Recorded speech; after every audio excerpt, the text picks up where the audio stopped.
नमस्कार. जनता दरबारामध्ये आपणा सगळ्यांचं हार्दिक स्वागत. निरनिराळ्या सकारात्मक प्रयत्नांची माहिती आपण आपल्या जनता दरबारमधून करून घेत आहोत आणि याचा उत्तम प्रतिसाद आम्हाला मिळत आहे, त्याबद्दल अनेक अनेक धन्यवाद. मंडळी, त्याच अनुषंगाने मागच्या भागामध्ये आपण जलयुक्त जळगाव या घोषणेची जळगावमध्ये जी अंमलबजावणी होते आहे, यशस्वी अंमलबजावणी होते आहे, ती सगळी आपण जाणून घेतलेली होती. त्याचबरोबर हे पाणी गवसल्यानंतर ह्या पाणी बचतीचे मार्गसुद्धा इथले शेतकरी अनुसरत आहेत, हेही अतिशय सुंदर चित्र आपण मागच्या भागामध्ये बघितलेलं आहे. मंडळी, तसं पाहिलं ना तर ह्या वर्षी पाण्याची खरंच खूप टंचाई आहे, खूप वानव आहे. पण अशा परिस्थितीमध्ये खचून न जाता कुणीतरी कुठेतरी पाणी मिळवण्याचे हे जे छान प्रयत्न करत आहेत, ज्याला यश मिळालेलं आहे, ते आम्ही मुद्दाम तुमच्यासमोर मांडत आहोत की हेही जाणून घ्या आणि तुम्हीही तुमच्या भागामध्ये असे प्रयत्न नक्की करू शकता. आणि त्याच अनुषंगाने आता येणारा जो होळीचा किंवा रंगपंचमीचा जो सण आहे ना मंडळी, हा सण आपण साजरा करणार आहोत, पण त्यासाठी आपण पाण्याचा वापर अजिबात करणार नाही आहोत. मंडळी, आपल्या आनंदासाठी आपण हे पाणी वाया घालवत असतो, पण या पाण्याच्या प्रत्येक थेंबासाठी कुठेतरी शेतकरी वर्गाला खूप झगडावं लागत आहे. निरनिराळ्या अडचणी समस्यांना त्यांना तोंड द्यावं लागत आहे आणि कुठेतरी कधीतरी त्यांना नैराश्य येते आणि त्यातूनच त्यांची मृत्यूकडे ही वाटचाल सुरू आहे. ही सगळी स्थिती आपल्याला माहिती आहे आणि म्हणूनच ह्या वर्षी आपण पाण्याचा वापर ह्या सणांसाठी अजिबात करणार नाही आहोत, अशी जलप्रतिज्ञा आपण सगळेजण नक्कीच घेणार आहोत. तसं पाहिलं ना मंडळी, तर होळी या सणाचा अर्थ किंवा त्यामागच्या ज्या भावना आहेत त्या तुम्हाला माहिती असतीलच. होळी ही अशासाठी असते की रोजच्या जगण्यामध्ये आपल्या मनामध्ये नकारात्मक किंवा वाईट भावना असतील, राग असेल, संताप असेल, हा सगळा मनामध्ये साठलेला असतो.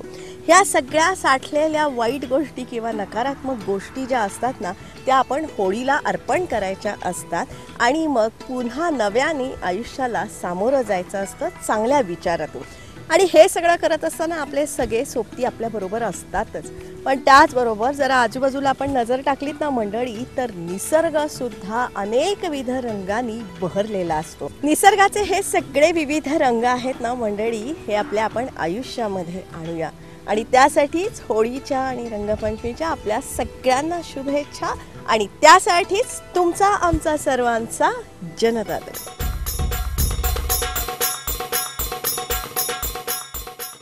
जनता दरबारमधला आपला आजचा विषय खूप चांगला आहे, तुम्हाला सगळ्यांना अतिशय आवडेल असाच आहे. मंडळी, आपल्या सगळ्यांना माहिती आहे की जनता दरबारसाठी आम्ही टीम जनता दरबार सातत्याने राज्यभर भ्रमंती करत असतो.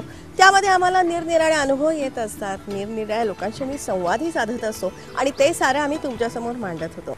असंच ह्या 15 मार्चच्या सुमारास आम्ही रणरणत्या उन्हामध्ये भ्रमंती करत होतो. रस्त्याच्या दुतर्फा निरनिराळी हिरवी पिकं दिसत होती. त्यात सोनेरी रंगाचं पीक दिसलं, त्याच्या टोकावर जणू पांढऱ्या शुभ्र चांदण्या असाव्यात असं वाटत होतं. मंडळी, 42 अंश तापमानामध्ये दुपारी 1 वाजता मैलोनमैल पसरलेलं हे दृश्य होतं. अर्थात हे पीक होतं पांढऱ्या शुभ्र कापसाचं. एवढं मोठं पीक कसं काय, पाण्याचं काय असं विचारल्यानंतर तिथल्या शेतकऱ्यांनी आम्हाला सांगितलं की अहो, आम्हाला पाणी मिळालं आणि हे जे पीक तुम्ही बघताय ना कापसाचं, हा आमचा बोनस आहे. हे आता पाणी दिल्यामुळेच याचा फायदा झाला, म्हणजे डबल फरतड आला. पहिला माल निघाला पावसाचा, आता हा आलेला दुसरं फरतड, म्हणजे एक प्रकारचा आपला शेतकऱ्याला बोनस. मंडळी, हे सुंदर दृश्य होतं वर्धा जिल्ह्यातलं. जलयुक्त वर्धा कार्यक्रमाअंतर्गत जिल्ह्यात जलयुक्त शिवार अभियानातून भरपूर काम उभं राहिलेलं आहे आणि ज्याचे फायदे लगेच दिसत आहेत. वर्धा जिल्ह्यात आपलं मागच्या वर्षी आपण 214 गावामध्ये जलयुक्त शिवारचे पूर्ण कार्यक्रम घेतले. जवळपास 2700 काम आपण करून घेतलेलं आहे आणि अजून काही 100 काम चालू आहे. आमच्या प्रतिसाद खूप होता लोकांच्या, बिकॉज पाण्याची गरज सर्वांना आहे. मंडळी, वर्धा जिल्हा हा आपल्या सर्वांसाठी एक तीर्थस्थान आहे. राष्ट्रपिता महात्मा गांधीजींच्या अस्तित्वानं तसंच आचार्य विनोबा भावेंच्या अस्तित्वानं पावन झालेला हा जिल्हा वर्धा जिल्हा असा इम्पॉर्टंट जग आहे. त्यामुळे मला वाटत आहे की आमच्या सर्वांच्यावर, हा जिल्ह्याच्या सर्व लोकांवर आमची जबाबदारी खूप जास्त वाढून गेलेला आहे. बिकॉज हा एक असा जिल्हा आहे ज्यामध्ये ज्यांनी पूर्ण जगात डिरेक्शन दिलेलं आहे. आमच्याकडून तो अपेक्षा आहे की आपण काम करताना आम्हाला असं काम करून दाखवायला पाहिजे जेणेकरून महाराष्ट्रात नाही, महाराष्ट्राच्या बाहेरचे लोकांना इन्स्पिरेशन घेऊन तसे काम त्याच्या भागामध्ये त्यांना काढायला पाहिजे. आमची अपेक्षा तो आहे की जे मान गांधीजी आणि विनोबा भावेंनी हा जिल्ह्याला दिलेला आहे, त्या मान आम्हाला पुढे घेऊन जायला पाहिजे आणि खरे अर्थे ते त्यांना श्रद्धांजली होणार आहे. तेव्हा मंडळी, जलयुक्त वर्धा ह्या कार्यक्रमासाठी जलयुक्त शिवार अभियानामधून इथे जे काम उभं राहिलेलं आहे, जी यशोगाथा आहे ना, ती सगळी आपण आजच्या भागामध्ये जाणून घेणार आहोत. पण तत्पूर्वी आपण सेवाग्राममध्ये जाणार आहोत. या वास्तूचे आचार विचार जाणून घेणार आहोत. बापूंची कुटी असेल, बांची कुटी, याचं दर्शन घेणार आहोत. बापूजींच्या काही वस्तू इथे आहेत. इथे खूप स्वच्छता आहे, कमालीचा साधेपणा आहे, शांतता आहे. इथल्या झाडाझुडपांमध्ये ही आदर भावना दिसते. स्वावलंबनाचं महत्त्व या वास्तूच्या कणाकणातून दिसतं. त्यातूनच वस्त्र स्वावलंबनासाठी इथे आजही चरख्यावरती सूत कताई केली जाते. त्यासाठी प्रशिक्षणही दिलं जातं. मंडळी, कापूस पिंजून त्याचं पेळू करतात. पेळू एका हाताने हळूहळू सोडायचा, दुसऱ्या हातानं चरखा फिरवून बारीक धागा निघतो, तो गुंडीला गुंडाळायचा. हा जो चरखा आहे ना, त्याला पेटी चरखा म्हणतात. याविषयीची सविस्तर माहिती आपण पुढच्या एखाद्या भागामध्ये नक्की जाणून घेणार आहोत. पण आजच्या भागामध्ये मात्र वर्धा जिल्ह्याने जलस्वावलंबनासाठी नेमके काय काय कामं उभी केलेली आहेत ना, ती आज आपण जाणून घेणार आहोत. मल्टिपल क्रॉपिंगसाठी, मल्टिपल पीकसाठी पाण्याची खूप गरज होतं आणि सर्वात जास्त हा आहे की लोकांच्या खूप एक शासनाबद्दल एक बघायचा जे दृष्टिकोन होता त्यामध्ये खूप बदलाव दिसतात. हा लोकांनी खूप ओनअप केलेला आहे ह्या प्रोग्रामला, स्वतःहून त्यांनी स्फूर्तीतून त्याचा आम्हाला सहभाग मिळत आहे. आमची जे मोस्ट ऑफ द आमचं काम आहे ते बऱ्यापैकी झालेलं आहे. फक्त 100 काम मी आपल्याला सांगितले, तो पेंडिंग आहे. तो पण आमचे प्रयत्न आहे की मार्च ते एप्रिलपर्यंत तो काम आमच्या पूर्ण झाला पाहिजे. आम्ही पुढच्या वर्षीच्या पण तयारी सुरू केलेलं आहे. ऑलरेडी 201 गावांची निवड केलेलं आहे. त्या गावामध्ये जास्तीत जास्त लोकांचा सहभाग हवे. एकही काम सुटले नाही पाहिजे. बरेच गावामध्ये खूप जुने स्ट्रक्चर आहे आणि ते ब्रिटिशकालीन बंधारे आहे, जे शक्य आहे की लोकल अधिकारीला पण माहीत नसेल. त्यामुळे आमची हा इच्छा आहे की जे आमचे लोकल सरपंच आहे, जिल्हा परिषद मेंबर आहे, त्यांना जास्तीत जास्त आम्ही इन्व्हॉल्व करून काम प्लॅन करताना, गावचा आराखडा तयार करताना, जेणेकरून एकही इम्पॉर्टंट काम त्या गावातलं नाही सुटलं पाहिजे. आमची अपेक्षा पण आमचे वर्धाकरचे आमचे पूर्ण लोक आहेत त्याच्याकडून आहे की त्याचा सहभाग आणखी आम्हाला जास्त हवे. त्याच अनुषंगाने मंडळी, वर्धा जिल्ह्यामध्ये बरीच कामं उभी राहिलेली आहेत. त्यातल्या काही कामांना आम्ही भेट दिली आणि तिथल्या जलप्राप्तीमुळे झालेले सकारात्मक बदल ही जाणून घेतले. आम्ही तळेगाव या छोट्या गावाला गेलो होतो. तिथे नाला खोलीकरण करण्यात आलेले आहे. त्यामुळे इथल्या आसपासच्या सर्व विहिरींना पाणी आलेलं आहे. पाणी पातळीमध्ये वाढ झालेली आहे.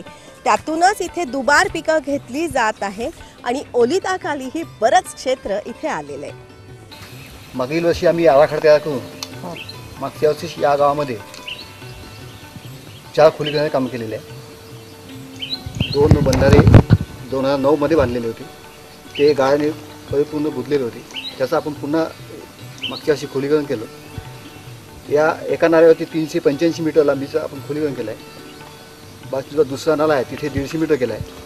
असे आपण 4ही नाले या नाल्यावरती केलेले आहे खोलीकरण. याआधी इथे पाण्याची फार टंचाई होती. शेतीमध्ये पाणी पुरत नव्हतं. समजा रब्बी हंगामामध्ये पीक कुठलेही घेऊ शकत नव्हतं. आणि यावर्षी आपण काम केल्यामुळे कमीत कमी 2 ते 3 मीटरने पाण्याची लेवल वाढलेली आहे. त्यामुळे शेतकऱ्यांचा ओलीसुद्धा वाढलेला आहे. त्यामुळे त्यांची प्रगती निश्चित होऊ शकते. या भागातली परिस्थिती पहिले म्हणजे दुष्काळासारखीच होती. तिथे पाण्याचा कमतरता होती आणि हे नाला सरळीकरण झालं, खोलीकरण झालं, त्याच्यामुळे विहिरीतलं पाण्याचा आवक वाढला. त्याच्यामुळे शेतकरी कसे म्हणजे पहिलं पीक झाल्यानंतर दुसरंही पीक घेऊ शकते. या गावची जमीन तशी सुपीक जमीन आहे, परंतु पाणी नसल्यामुळे इथे खूप टंचाई पडायची आणि वरचा पाऊस आला तर पूर्ण नाले ढोडे वाहत जायचे आणि आमचे पिकं पण वाहत जायचे. अरे बाप. हा, परंतु हे खोलीकरणामुळे आज पाण्याची आवक वाढली विहिऱ्यांना आणि रब्बी हंगामात 2 एकराचं ओलीत होत होतं, आता तिथे 10 एकर ओलीत होऊन जाईल आमचं. एवढी पातळी वाढलेली आहे. जसे की जी गव्हर्नमेंटने योजना जी सुरू केली अत्यंत फायद्याची आहे, शेतकऱ्याच्या हिताची योजना. या तळेगावामध्ये एक सुंदर असा गाव तलाव आहे जो गाळाने पूर्णपणे भरलेला होता. जलयुक्त शिवार अभियानामधून इथे हा गाळ काढण्यात आला आणि आता हा तलाव पूर्णपणे पाण्याने भरलेला आहे. गावच्या विहिरींना पाणी आलेलं आहे आणि पावसाळ्यापर्यंत पिण्याच्या पाण्याची आम्हाला टंचाई भासणार नाही असे इथल्या ग्रामस्थांनी आम्हाला निक्षून सांगितलं. 10 वर्षापासून या गावात टँकर लागलेलं नाही. या गावातली पाण्याची पातळी मुबलक आहे. आणि सरकारनं जे जलयुक्त शिवार अभियान राबवलं 15-16 पासून, त्याच्यामुळे तलावाचं खोलीकरण केलेलं आहे. गेल्या वर्षी आमचं तलाव डिसेंबर महिन्यात पूर्ण आटलं होतं, पण जलयुक्त शिवार अभियानाचं तलावाचं काम घेतल्यामुळे खोलीकरणाचं आज रोजी पाणी आहे. मंडळी, आता आपण वायगाव या छोट्याशा गावाला जाणार आहोत. ह्या गावामध्येही पाण्याचं पूर्णपणे दुर्भिक्ष होतं, पण आज ह्या गावचा हा तलाव तुम्ही बघा. ह्या तलावाला भवानी तलाव असं म्हणतात. पूर्वापार असलेला हा तलाव आहे, पण गाळांनी पूर्णपणे भरलेला होता. या तलावाचं खोलीकरण झालं. मंडळी, आम्ही 15 मार्चला ह्या ठिकाणी भेट दिलेली होती. 15 मार्च या दिवशी या भवानी तलावाच्या पाण्याची पातळी आपण बघा तुडुंब भरलेला आहे. तसं पाहिलं तर मागच्या वर्षी पाऊस कमी पडलेला आहे हे आपल्या सगळ्यांना माहिती आहे, पण इथे खोलीकरणाचं काम झालं आणि त्याचे हे सकारात्मक परिणाम आपल्याला दिसत आहे. आता या तलावाचं नाव भवानी तलाव आहे. हा साधारणतः 36 हेक्टरचा तलाव आहे. या तलावाला जानेवारी महिन्यापर्यंत पाणी राहत होतं, पण मागच्या वर्षी आपण याच्यातला पूर्ण गाळ उपसला. जवळपास 900 ट्रॅक्टर गाळ आणि 99 टिप्पर एवढा गाळ शेतकऱ्यांनी नेला. हा जो पूर्ण गाळ आहे हा या गावातल्या 70 शेतकऱ्यांनी स्वतःच्या पैशाने नेला तो गाळ. त्याच्यामुळे निश्चितच म्हणजे खत तयार झालं. त्याच्यापासून सुद्धा आता हे सांगितलं त्यांना कसा फायदा झाला तर. आणि यावर्षी सुद्धा आता म्हणजे मार्च महिना असूनही मोठ्या प्रमाणात इथं पाणी आहे. किती दिवस टिकेल हे पाणी? हे पाणी मे पर्यंत पाणी राहते, पाणी नाही आटत. म्हणजे पावसापर्यंत. हो. खोल किती असेल हे साधारणतः आता जे इथं पाणी आहे की 5 फुटाच्या वर आहे त्या भागात, बरं, आणि इथं 2.5 ते 3 फूट पर्यंत आहे. चांगलं बरं.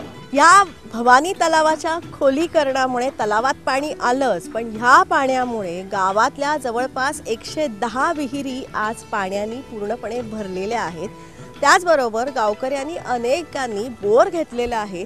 पूर्वी बोर खूप खोलवर जायचं, पण आता मात्र 35 फुटावरती पाणी मिळते. यावर्षी भरपूर बोर करून राहिले लोक.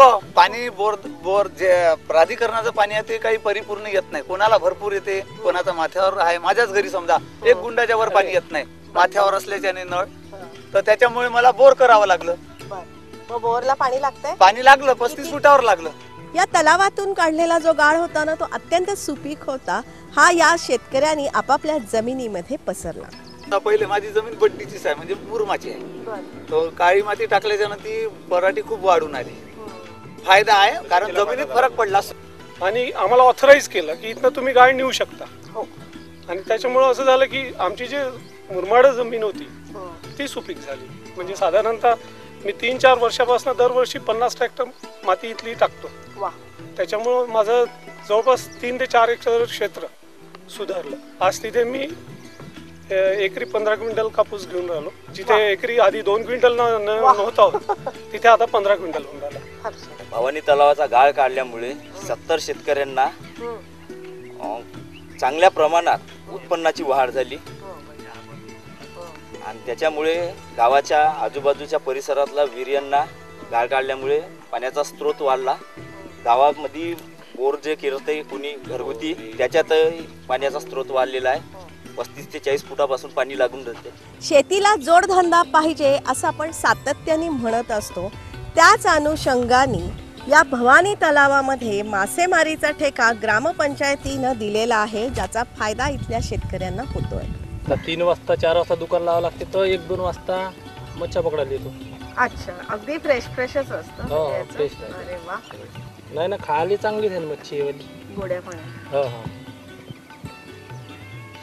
आणि जर का पाणी इथे जास्त आलं तर मग माशांना काही प्रॉब्लेम नाही.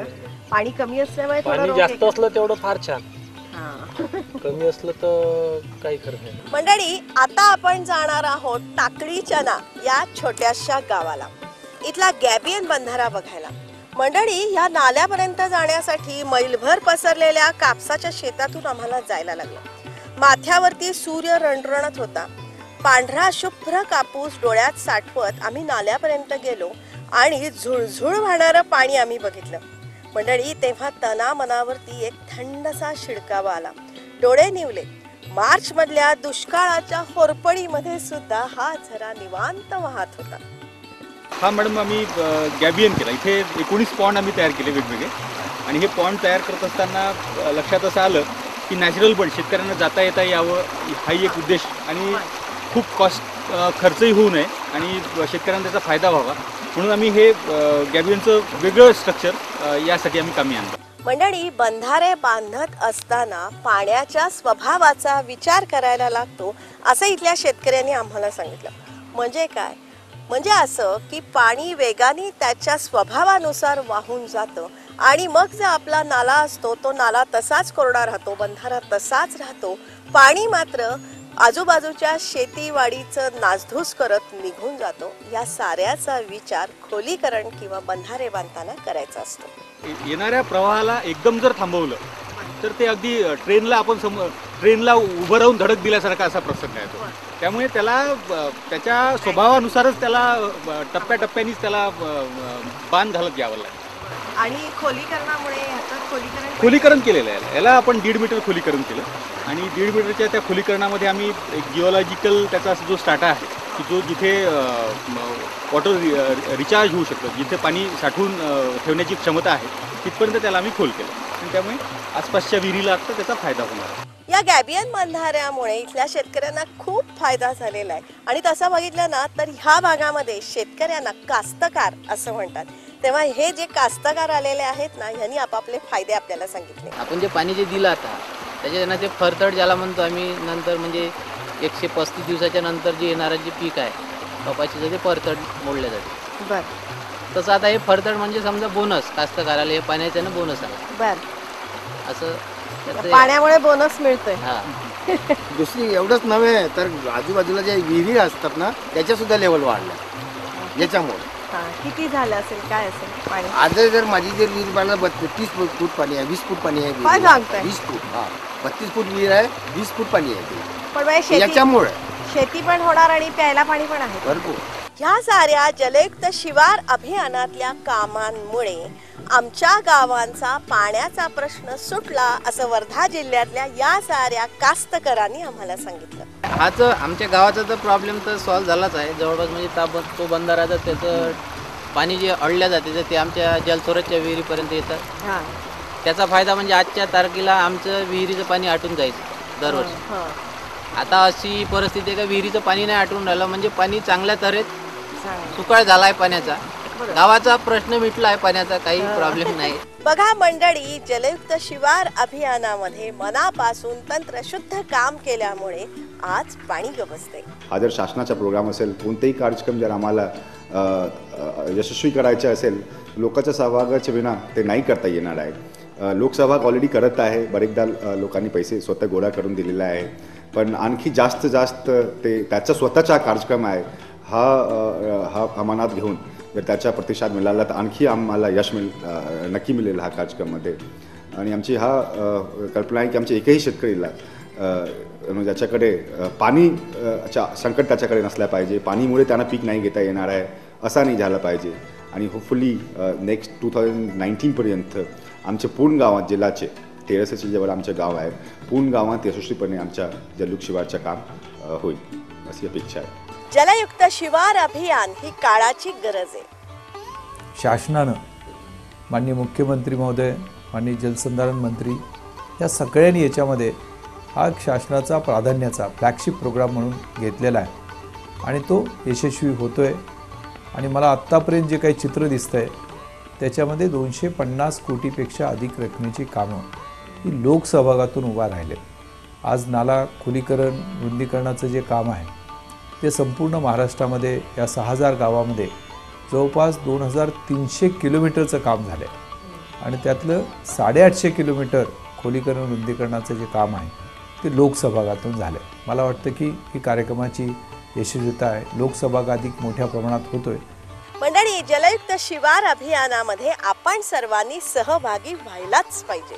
माझं सर्व लोकांना नम्र आव्हान आहे की गावातील प्रत्येक माणसानं या योजनेमध्ये सहभागी व्हावं. पडणारं पाणी हक्काचं पाणी आहे, पावसाचं पाणी आहे, ते गावाच्या मालकीचं पाणी आहे. त्याचं साठवणूक करणं हे तर आपल्या सगळ्यांचं कर्तव्य आहे. जमिनीमध्ये मुरवणं हे पण आपलं कर्तव्य आहे. त्याबरोबर पाण्याचा चांगला वापर करणं हे सुद्धा गावानं शिकलं पाहिजे. आणि त्यासाठी सर्व मतभेद बाजूला ठेवून गावातील सर्व लोकांनी एकत्र यावं आणि स्वतःचं गाव आहे ते गाव पाण्यासाठी स्वयंपूर्ण करण्याच्या या प्रयत्नामध्ये सहभागी व्हावं, एवढीच मी आपल्या सर्वांना विनंती करतो. लोकांनी सरकारमध्ये जो विश्वास दाखवला ही सगळ्यात महत्त्वाची या योजनेची ताकद आहे. 350 कोटी रुपये आम्हाला लोकांनी सहभाग म्हणून याच्यामध्ये दिले आणि आम्ही केवळ 1400 कोटीमध्ये आम्ही 6500 गावं ही दुष्काळमुक्त करण्याची सुरुवात केली आणि 1.5 लाख कामं आज महाराष्ट्रामध्ये आमच्या या योजनेतून उभी राहिली. मंडळी, वर्धा जिल्ह्यामध्ये खूप सारी कामं झालेली आहेत. ही वेगवेगळी कामं आपण पुढच्या एखाद्या भागामध्ये सविस्तरपणे जाणून घेऊया. इथे उमरी मेघे या पूर्णपणे पाणी टंचाईच्या गावाला आज 24 तास पाणी पुरवठा केला जातोय. त्यासाठी पाण्याचे मीटर बसवलेले आहेत. गेले 4-5 वर्ष ही योजना यशस्वी झालेली आहे. इथे कापडी हे गाव आहे.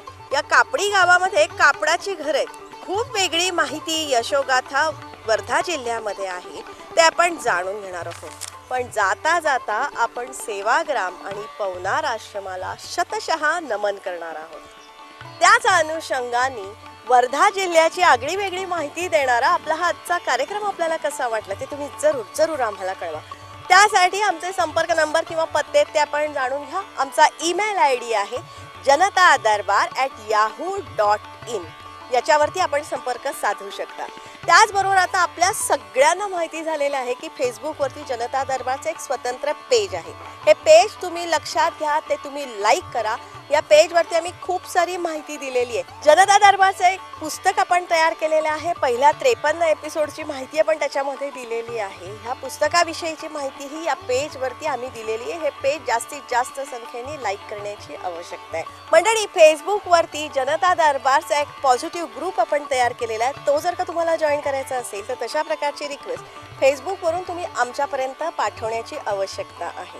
मंडळी, जनता दरबार आपल्याला जर का बघायचं असेल ना तर त्यासाठी यूट्यूबवरती जनता दरबारचं एक स्वतंत्र चॅनल आहे. त्याचा ॲड्रेस आहे janatadarbar.zd चॅनल असं तुम्ही टाईप करा आणि 167च्या वर आपले वेगवेगळे एपिसोड आहेत. त्याचा आनंद आपण घेऊ शकता. त्याचबरोबर जनता दरबारची वेबसाईट आहे. त्या वेबसाईटचा ॲड्रेस जाणून घ्या www.janatadarbar.org. हे असं तुम्ही टाईप करा आणि आमच्या वेबसाईटला आपण भेट देऊ शकता. मंडळी, आम्ही बरेच ठिकाणी जातो आणि अनेक लोक आम्हाला भेटत असतात. त्यांची यशोगाथा जनता दरबारमध्ये त्यांना मांडायची असते, पण आमचा संपर्क नंबर आपल्याला मिळत नाही. म्हणून पुन्हा आपल्याला एक वार विनंती आहे की तुम्ही आमच्या पेजवरती जा. आमचे ईमेल ॲड्रेस आहे, आमची वेबसाईट आहे. याच्यावरून तुम्ही आमच्याशी संपर्क साधा आणि आपापली यशोगाथा जनता दरबारच्या व्यासपीठावरती नक्कीच मांडा. लक्षात ठेवा, चांगल्यातून नेहमी चांगलंच घडतं या विचाराने प्रेरित झालेला हा आपल्या सगळ्यांचा कार्यक्रम. त्यासाठी दर सोमवारी आपण सह्याद्री वाहिनी लावायचीच आहे संध्याकाळी 7:30 वाजता. त्या दिवशी इथे जनता दरबार असतो. रिपीट टेलिकास्ट किंवा पुनःप्रक्षेपण असतं दर शनिवारी सकाळी 8 वाजता सह्याद्री वाहिनीवरून जनता दरबारमध्ये. मंडळी, जनता दरबारमधली ही जी माहिती आहे ना ही वैविध्यपूर्ण आहे, विश्वासार्ह आहे आणि ह्या माहितीच्या उपयोगामुळे आपल्या सगळ्यांचं जगणं सुकर होत आहे किंवा होणार आहे. मात्र ही माहिती जास्तीत जास्त लोकांपर्यंत पोहोचण्याची आवश्यकता आहे. त्यासाठी आपले कुटुंबीय, नातलग, मित्रमैत्रिणी असतील साऱ्यांना जनता दरबारमध्ये सामील करून घ्या. जास्तीत जास्त संख्येने जनता दरबारमध्ये सामील व्हा. त्यासाठीच तुमचा आमचा सर्वांचा जनता दरबार.